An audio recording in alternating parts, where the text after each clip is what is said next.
Welcome to Jolly's കുലീന. ഇന്ന് ഞാൻ സ്പെഷ്യലായിട്ടുള്ളൊരു പുട്ടാണ് ഉണ്ടാക്കാൻ പോകുന്നത്. പഴുത്ത മാങ്ങയൊക്കെ ഇട്ടിട്ട് ഒരു പുട്ടാണ് ഉണ്ടാക്കാൻ പോകുന്നത്. അപ്പോൾ പുട്ടിൻ്റെ മാവ് പാത്രത്തിൽ ഇട്ടിട്ടുണ്ട്. അതിലേക്ക് വെള്ളം ഒഴിക്കാൻ പോവുകയാണ്. ഈ വെള്ളത്തിൽ ആവശ്യത്തിന് ഉപ്പിട്ടിട്ടുണ്ട്. അപ്പോൾ കുറേശ്ശെ വെള്ളം ഒഴിച്ച് ഇതൊന്ന് മിക്സ് ചെയ്തെടുക്കാം.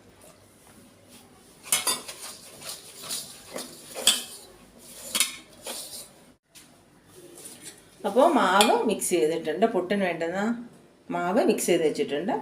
ഇനി പുട്ടുകുടത്തിലോട്ട് ഇട്ട് വെക്കാം. ഇതിലേക്ക് ആദ്യം തേങ്ങ ഇടാം. തേങ്ങ ഇട്ട് പിന്നെ പഴുത്ത മാങ്ങ കട്ട് ചെയ്ത് വെച്ചിട്ടുണ്ട്. അത് ഇടുകയാണ് ഒരു സ്പൂണ്. 1-2 സ്പൂണൊക്കെ ഇടാം, നമ്മുടെ സൗകര്യം അനുസരിച്ച് ഇടാം. പിന്നെ കുറച്ച് തേങ്ങ ഇടണം. തേങ്ങ കൂടുതലിടണം. പിന്നെ മാവിടാം. നിങ്ങൾക്ക് കാണാനുള്ള സൗകര്യത്തിനാണ് ഞാനിത് സ്പൂൺ കൊണ്ട് ഇടുന്നത്. 3 സ്പൂൺ മാവിട്ടു. ഇനി വീണ്ടും തേങ്ങ ഇടാം. 1 സ്പൂൺ തേങ്ങ, ടേബിൾ സ്പൂണാണ് കേട്ടോ.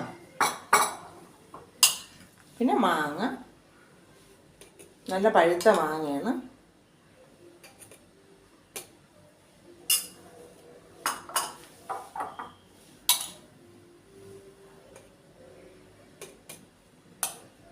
പിന്നെ തേങ്ങ. ഇപ്പം തന്നെ ഇത് നിറഞ്ഞു. ഇനി നമുക്ക് അടുപ്പിലേക്ക് വെക്കാം. അങ്ങനെ നമ്മുടെ പുട്ട് റെഡി ആയിട്ടുണ്ട്.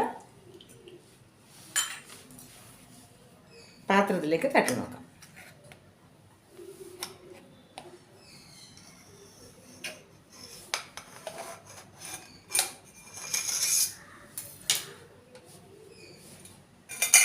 കണ്ടോ? അങ്ങനെ നമ്മുടെ പഴുത്ത മാങ്ങയിട്ട പുട്ട് റെഡി ആയിട്ടുണ്ട്.